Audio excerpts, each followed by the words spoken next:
Many people still view meditation as a spiritual practice that's optional, while at the same time turning to psychics as intermediaries to receive reflections of our own truths. This doesn't make sense anymore. If there were ever a time to access our own truth, to navigate through life, the time would be now, and we can't do it without a clear and connected mind. Sarah McLean has been teaching meditation for decades and has some poignant thoughts as to its value in our lives.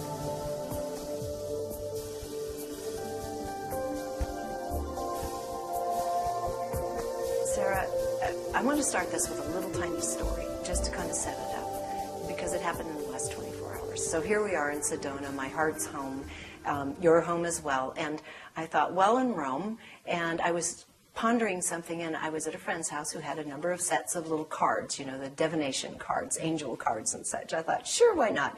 Picked a deck, rolled it out, and I was asking about something very deep and profound, and it said, listen, right? Mm-hmm. And about going inside and getting the deeper messages to be quiet. My host, the friend, said, I chose those exact two cards earlier this morning. In two different decks. She chose, listen. I told my other friend, the one I'm staying with, and she said, that's so funny, I just had the same conversation with my son this morning. So en masse, there's this imperative that we begin listening, and I'm sure for very practical reasons, as well as deep spiritual reasons. Mm-hmm. And that's what's so lovely about what you do, is because your passion, your mission in life is to help anybody start listening to their own true voice via meditation. And you're just superb at what you do. You get through to the rich and the famous, as well as people in the judicial system, justices, so forth, everybody. Mm-hmm. Mm-hmm. So let's talk about how that happened to you, because you're a wild adventurer. You've been in the Army. You've traveled around the world on a bicycle. I mean, you've lived in countries all over. You've done it all. You've lived in ashrams. Mm-hmm. So tell us about how this began for you. I think it had to do with listening, really. I really do, because I was about 26 years old, and I had what most people are searching for, a really beautiful home. I had a great job. I was making great money, and I had a wonderful partner, and I was healthy and happy. And one day I looked around and I thought, is that all there is? And I was attracted to reading a book review. And I remember reading about this approach to healing by an Indian man who was writing a book about it. And I was reading about how he used herbs and diet and daily routine and meditation and massage. And I thought, oh, that sounds interesting. In the Army, I was a medic, and we really treated the body more like a machine. But here was this man who was sort of bringing to light how all of these approaches through the senses could bring about balance. And I went and picked up that book, and it was called Perfect Health by Deepak Chopra, who at the time was not a household name. And so I immediately read that book and said, I want everything in this book. I want to know how to practice everything this man is talking about. And it became about the science of Ayurveda. Ayur means life, and Veda means knowledge. So it's the knowledge of life and longevity. And so I immediately picked up the phone and called and said, can I work for you? And they said, sure, come on down. You can volunteer and answer the phones. And actually it was in Massachusetts where I had grown up, so I was pretty fearless on that. I left my entire life and I went to Massachusetts and worked as a volunteer, living in an environment with a whole bunch of other people who meditated and practiced Ayurveda. And I got very involved in meditation because that was the primary approach for reducing stress in the nervous system and for pretty much getting in touch with who we are outside of illness or disease, or outside of who we think we are, outside of the roles we play and the responsibilities we have.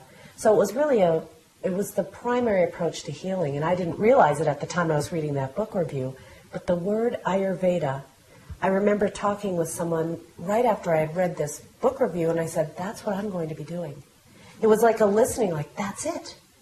And so you talk about listening, and it brings up what I've heard a lot of people talk about here in Sedona. They say prayer is talking to God, And meditation is listening to God. That's a very good way to say it. It is, but I've really thought about it like a koan. And I thought, prayer is talking to God and sometimes listening. Or asking for a lot of favors. Yeah, right. Please, please, please. Please, I'll do this if you'll do that. Right.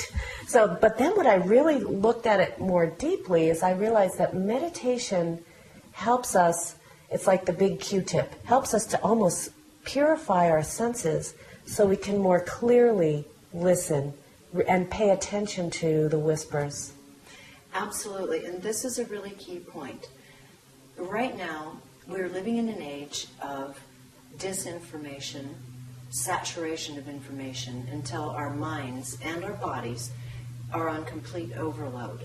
And not only that, there are so many voices saying so many things with the explosion in access through YouTube, the internet, and so forth, that we hear from a lot of our viewers, I am so overloaded, I don't know where to even begin now.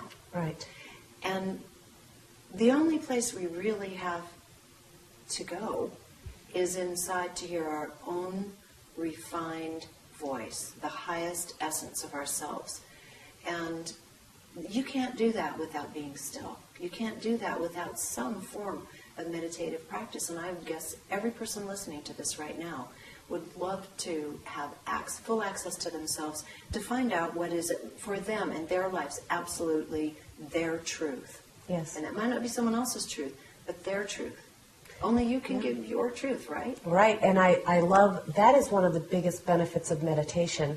Sure, it's been researched so much now, and all the clinics are recommending it, Mayo Clinic and Harvard Center for Mind-Body Healing. But more than lowering blood pressure and enhancing the immune system and relieving the stress in the cardiovascular system, the side effect or the side benefit that I most love about meditation is that it slowly and subtly moves the reference point in our lives from the world out there of noise and phenomenon and information and what other people's opinions are of us. Subtly, we start to become our own authority. We start to become, as Deepak Chopra would say, we start to become self-referred, referring really as our inner wisdom becomes our reference point. So no matter what's happening out there, whether it be bad weather or even a natural disaster or losing the job or getting into an argument with a partner, it's almost like that's happening. Yes, that's the scenery, but the one who's experiencing it is so rooted in balance and presence that it doesn't ever get overshadowed by the world out there. And I think that is what the real issues are. And I say surround yourself in silence. Really take a look at what you are putting in your environment, the noises that you are out there and that are coming in. Do you walk into your apartment and flip on the television or automatically turn on the radio or automatically get on the phone just to fill up that silence? It's almost like we need to give our nervous systems a break. Hugely. Yeah.